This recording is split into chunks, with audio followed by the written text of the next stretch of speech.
Does your car feel sluggish or like it has lost power when you try to accelerate? You could be dealing with trouble code P2017.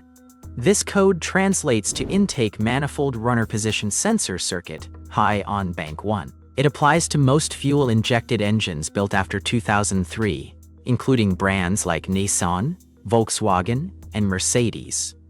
The code relates to the Intake Manifold Runner Control, or IMRC system. This system uses a valve or set of flaps inside the intake manifold to control how air enters the engine.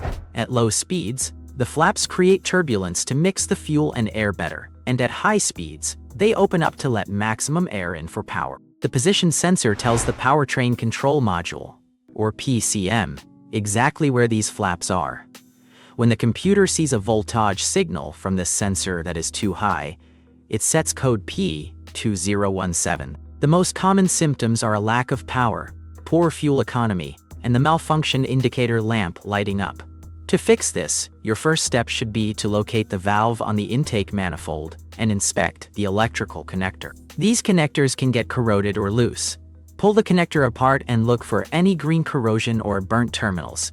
Cleaning the contacts with electrical contact cleaner and a small brush can often solve the problem. If the connection is clean, use a digital volt-ohm meter to check for power and ground at the connector. With the ignition in the run position, you should see close to battery voltage, which is around 12 volts, on the power wire, and a solid path to ground on the other wire. If the wiring is good, you may need a scan tool with bi-directional control to command the valve to open and close. If the valve does not move, but has power, the actuator is likely dead. If it moves but the computer still reports the wrong position, the sensor inside is faulty. Since this repair often involves removing the intake manifold, if the simple electrical checks do not fix it, it is wise to consult a professional mechanic to ensure the diagnosis is correct before buying expensive parts.